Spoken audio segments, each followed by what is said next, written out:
Guide Dogs for the Blind provides all of our services free of charge. We serve people who are blind or visually impaired in all 50 states and Canada. And when I mean free of charge, I mean the application is free of charge, the dog, its equipment, instruction, and lifetime follow-up for you and your guide dog. So we support you before, during, and after you train with your guide dog at Guide Dogs for the Blind. Wow. What does this cost for guide dogs to raise these dogs and provide all these services? The estimated cost to raise and train a guide dog, so that's basically birth to class-ready status, is about $65,000. The lifetime cost to the organization per guide dog is about $115,000 over the course of one guide dog's life.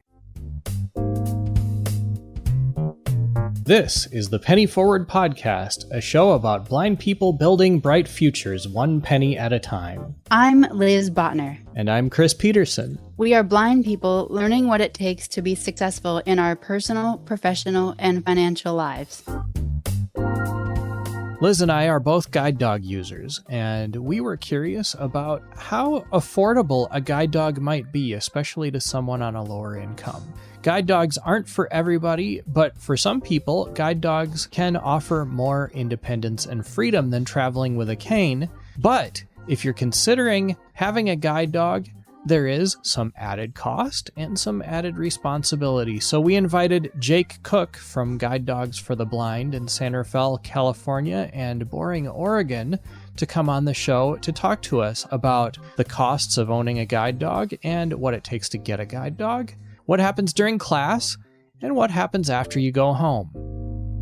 Jake, thanks for being here. Thanks, Chris, for having me. Before I get into my questions, why don't you introduce yourself? Sure. My name is Jake Koch. I'm the Community Outreach Specialist here at Guide Dogs for the Blind. I've been with the organization for 8.5 years, and I currently work at Guide Dogs for the Blind's Oregon campus in a town called Boring, just outside of Portland.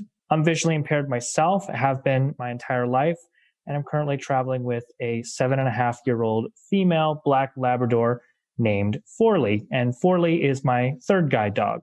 Talk us through what happens when you're applying for a guide dog. Does it cost anything? What's the process like? Yeah, great question, Chris.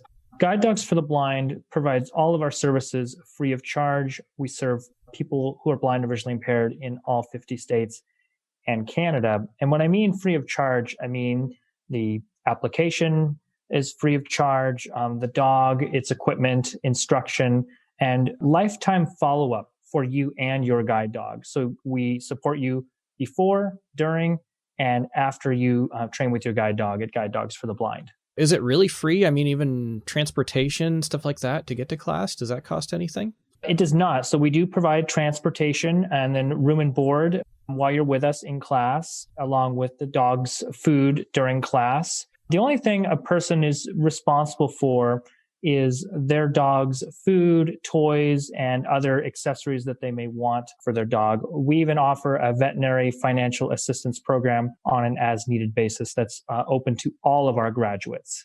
Cool. Well, tell me about then, let's say you've gotten through the application process and you've been accepted and you've been told, hey, you're coming to class to get a guide dog. Then what happens? Excellent question. So first, you'll receive some correspondence from the admissions department, and they'll let you know that your application has been accepted, and then they will follow up with a class date on either our Boring, Oregon campus or our San Rafael, California campus. People do have the opportunity to select that. So if they feel for some reason like they want to go to one campus over the other, we can take that into consideration during the admissions process. But after that class date is issued, if that works for you, it works for us, then we send you some lecture materials ahead of time. We use the adult learning model when it comes to class training. So we ask that people just sort of peruse the lectures ahead of time. And these are really your standard operating procedures, your emergency procedures for working with a guide dog, essentially the how-to manual. That way, while you're with us in class, we can spend more time out on the street working with your dog in a variety of environments.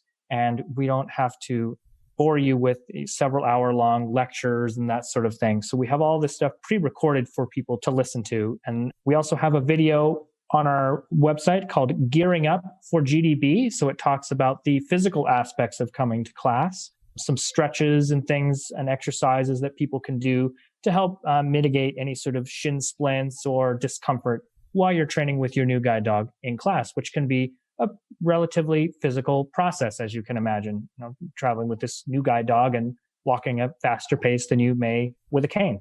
What do I need to bring with? Do I need to buy anything?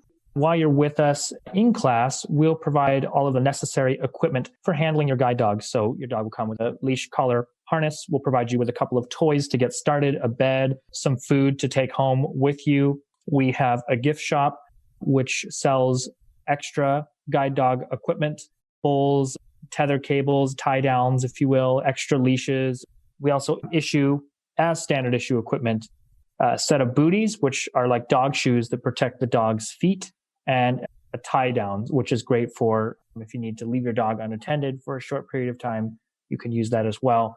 And of course, our gift shop sells extras of those. So I always recommend to people bring a little extra larger suitcase, a larger suitcase than you might normally bring on a trip of 2 weeks, just because you may have some extra equipment that you might want to purchase and bring home with you. Certainly, it's good if ahead of time, if you can maybe purchase some of this stuff if you like and have already set up in your home, like a dog food container. That's a big one, having that.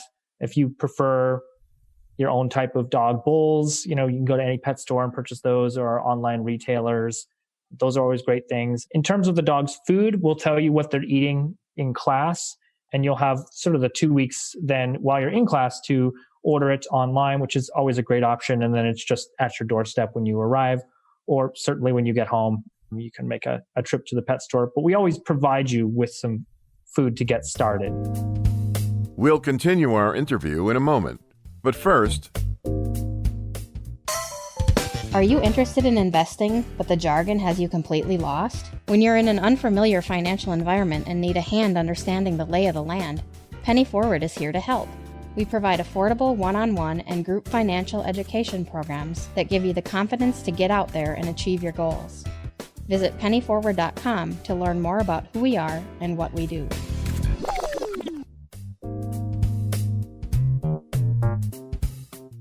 do you have a tip or trick you've discovered that makes managing your finances easier? Tell us about it at 952-856-0313. If you missed that number, you can always find us at pennyforward.com/podcast. So let's talk about class then. What happens during class? What is it like? Guide Dogs for the Blind offers a 2-week in-residence training class. For those students with extenuating circumstances, we also offer an in-home training course. So that's where we bring the dog and the instructor to you, and we would work with you one-on-one in your home for about 10 days. While you're with us in class, we're going to be simulating a lot of the environments that you travel in your home area. During the admissions process, we'll be collecting information about the types of routes that you travel, the types of areas that you go, what kind of an area do you live in, what are your expectations in terms of your dog and travel environment, i.e., do you live in a big city, a small town? Do you need a dog that can transition between both? Do you travel a lot? Do you do a lot of sidewalkless? Maybe you live in a more rural area. Those are all environments that we want to know about ahead of time, because while you're with us in class, you'll be working with your instructor and you'll be exposed to a variety of environments that you can practice working your dog through. And the instructor will be there the entire time, instructing you and providing feedback. Oftentimes, we will build a route. So it'll be a pre-established route that we'll orient you to. And that usually concludes with a destination.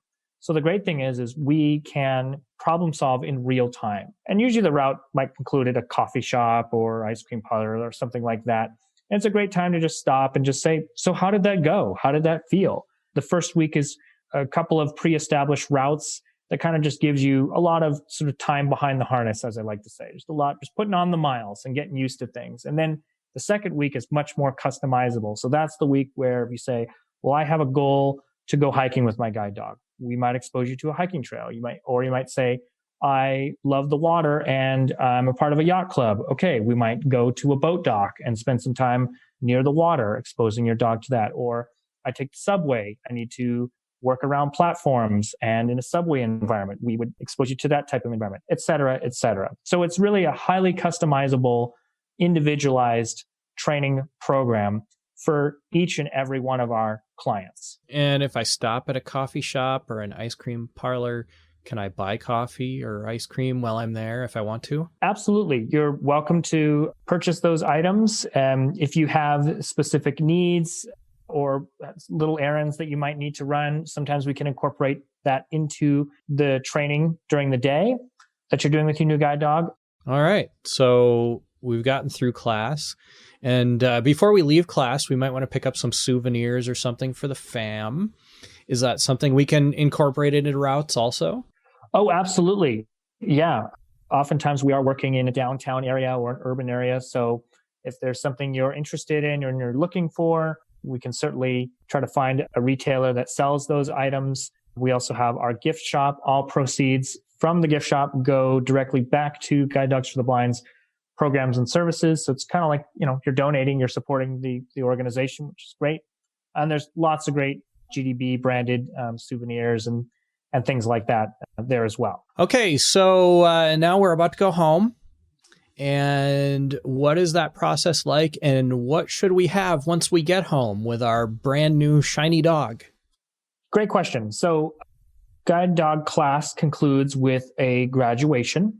So we recognize the contributions made by yourself as a guide dog handler. People who are blind or visually impaired have worked very hard to get to this point, learning orientation and mobility skills, adjusting to blindness, making this big life-changing decision. So we want to recognize all of that. Of course, taking the 2 weeks to come into class and go through the training. We recognize the puppy raisers, the guide dog instructors, volunteers, and staff and donors that make this all possible. Guide Dogs for the Blind is a nonprofit charitable organization solely supported by corporate and private gifts. We don't receive any government funding. So that's graduation. It's a very emotional time. It's a very exciting time. And then you return home with your guide dog. We provide transportation home. And we really want you to resume your lifestyle. So, you maybe arrive on a Saturday and you start work again on a Monday or whatever you do, go back to school, etc. We want you to return to that and take your new guide dog with you. Ideally, you've got routes in your neighborhood that are well established, you're comfortable with. Because the dog, this is all new to the dog. So you providing that leadership on a familiar route is going to make the transition much easier for both you and the dog. That's not to say that you can't travel in unfamiliar areas, but certainly having those established routes that you travel on is going to make your new partnership with your guide dog flourish. So that's a little bit about what happens after training. We do provide both a 2-week and 10-week post-class follow-up phone call that's provided by the class training supervisor who oversaw your class. We also have a dedicated support center, which is staffed by guide dog handlers, guide dog mobility instructors, and veterinary professionals. So whatever question you might have about your dog, its training, its health, advocacy, any of those sort of things, the support center can handle it. And we also provide an in-person annual follow-up visit. So that's where a guide dog instructor comes to your home. You guys visit once a year. It's not an inspection. I really want to emphasize that. It's very much of an organic conversation. It's a, hey, how are you doing? How are things going? Would you like to get a cup of coffee on me? I'd be happy to do that. And we can hang out and you can tell me about, all of your adventures with your guide dog. And oftentimes they lead to very positive conversations. And also sometimes people sort of relax and realize that this is just an organic conversation. And they might say, by the way, while you're here, I do have this one thing that I've been working on or would like to work on, or, what do you recommend in terms of training a dog to do X or Y? So that's really what follow-up is all about. It's to help you and your guide dog be the very best versions of yourselves. And this program is also free of charge to all of our graduates. Let's talk a little bit about the expenses, though, related to having a guide dog. Once you get home, now you're kind of on your own, right? Paying for food, vet bills, things like that. Is this something that the average person can afford? At Guide Dogs for the Blind, we estimate the average cost per month of having a guide dog to be around $75 per month. Most of that will go to food. Some of it certainly, may go to toys and other accessories that you may choose to purchase for your dog. In terms of vet care, that's up to you in terms of how you want to handle that. Guide Dogs for the Blind does have a veterinary financial assistance program, and this is an as-needed program. So if you say you would like help with the cost of vet care, we will provide that to you. And it's provided in a couple different ways. First of all, we provide an annual stipend for booster vaccines, annual vet visit, things like that. We ask that you take the dog to the vet once a year for an annual checkup. We also provide a lifetime supply of heartworm and flea medication. So that's for the life of the guide dog, even after retirement. We continue providing that. If your dog needs a more serious procedure, maybe a teeth cleaning, a blood drawn, surgery, something along those lines, all you have to do is contact our support center, speak to somebody who in the VFA program or Veterinary Financial Assistance Program, and they can authorize that transaction. Sometimes vet clinics will agree to bill Guide Dogs for the Blind directly. So if you choose to take advantage of the VFA, they'll just bill Guide Dogs directly and you won't sort of have to be the middle person. Other vet clinics say, nope, we want the money up front, so you pay us and then you and Guide Dogs can square up later. So if that happens, then you would simply provide us the receipt and we would reimburse you for the cost of the vet care. We'll continue our interview in a moment, but first...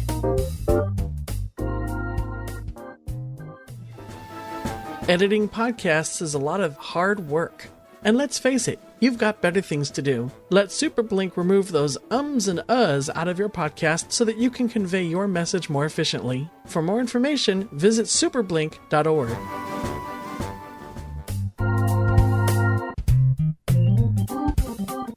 Do you have a short success story you want to share on the air? Leave us a message at 952-856-0313. If you missed that number, you can always find us at pennyforward.com/podcast. So what do you think of the idea of pet health insurance? Is that something a guide dog owner would want to have? It's a great question, Chris.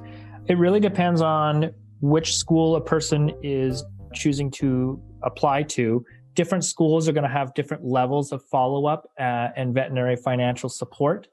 So if you're going to a school that maybe doesn't have as much support or doesn't cover vet care, I would recommend, looking into health insurance for your pet insurance, just to see what the rates are, see what the coverage is, especially if somebody is on a fixed income and maybe might have a more challenging time covering the costs associated with vet care.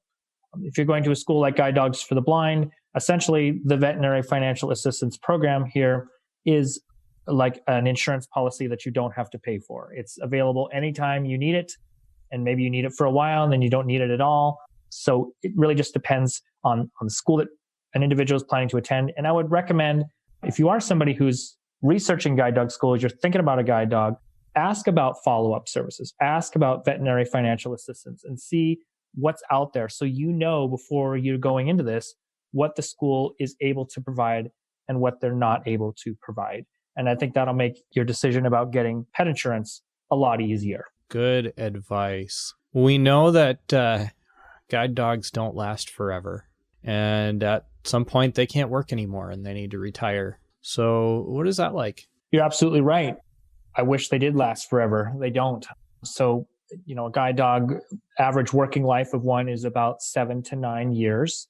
And then the dog would retire. At Guide Dogs for the Blind, you as the guide dog handler get to choose, first and foremost, what happens to the dog. So if you would like to keep the dog as a pet, that's great. Once the dog retires, they do lose all of their service animal credentials and are no longer covered by any of the laws that grant us equal access to all places of public accommodation. So you're welcome to keep the dog for yourself or gift the dog to a family member or friend, someone else you know.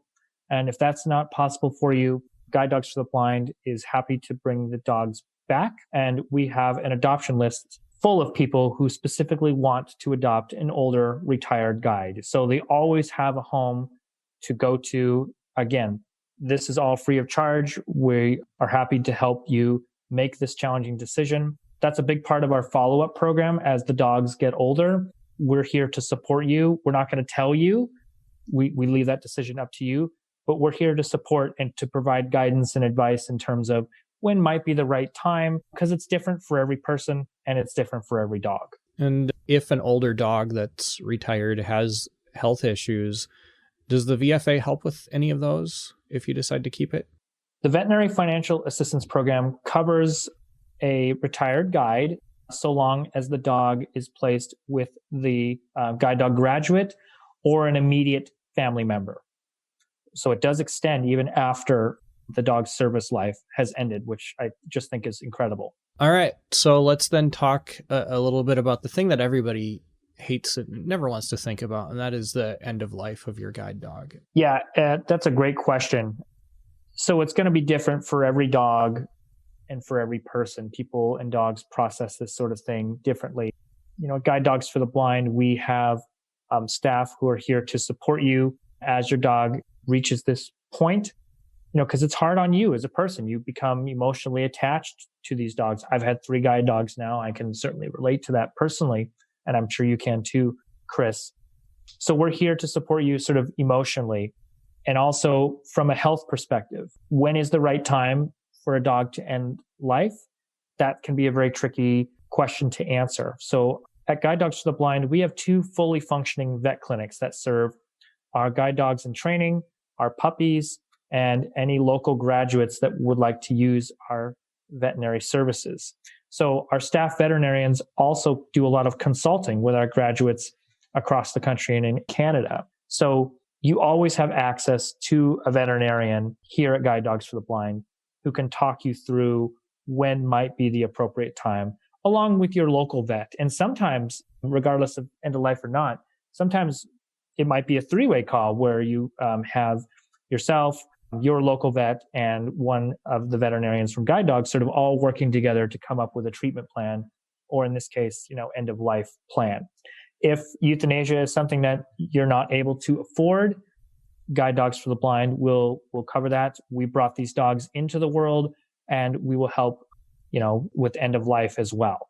So really nose to tail coverage here when it comes to that sort of thing. Wow.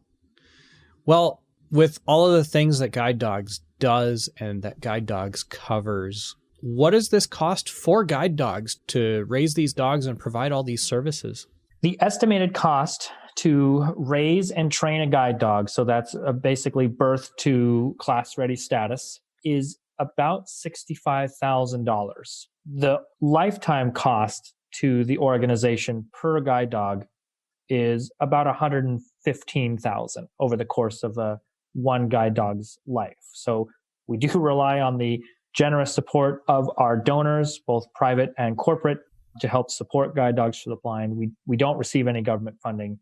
And so we do have a very robust fundraising strategy and a lot of long-term planning to make sure that, the program isn't here one day and gone the next. Yeah, and it's been around since the 1940s, right? Correct. We were incorporated in 1942, so we've been at this for almost 80 years. 80 years. That's pretty amazing. I hope you're around for another 80 years. Tell us where people can get more information if they want a guide dog or if they want to support guide dogs. Sure. So the best place to go is guidedogs.com. On our website, we have a whole host of resources about the guide dog lifestyle, including our student application. We also offer a variety of community outreach opportunities so you can learn more about the guide dog lifestyle, including our Path to a Guide Dog lifestyle workshops, and when it's safe to do so, attendance at blindness conventions and blindness organizations around the country. You can also follow us on Facebook, LinkedIn, Twitter, Instagram, YouTube, all those sort of things as well. Or if you'd like to give us a call, we'd be happy to speak with you. Our number, 800-295-4050. Jake, thanks for being here. I appreciate it. Thanks, Chris. It was a pleasure speaking with you today, and look forward to hearing from your listeners. If you enjoy the Penny Forward podcast, please rate, review, and share it with your friends. We're supported by your donations. Please help us to continue producing Penny Forward by following the tip jar link in the show notes or by visiting pennyforward.com. The Penny Forward podcast is produced by Liz Botner and Chris Peterson. Audio editing and post-production is provided by Byron Lee, and transcription is provided by Anne Verdine. Music was composed and performed by Andre Louis, and web hosting is provided by Taylor's Accessibility Services. Penny Forward is a community of blind people building bright futures one penny at a time. Visit pennyforward.com/about to learn more about who we are and what we do. Until next time, for all of us in the Penny Forward community, I'm Chris Peterson. And I'm Liz Botner. Thanks for listening and have a great week.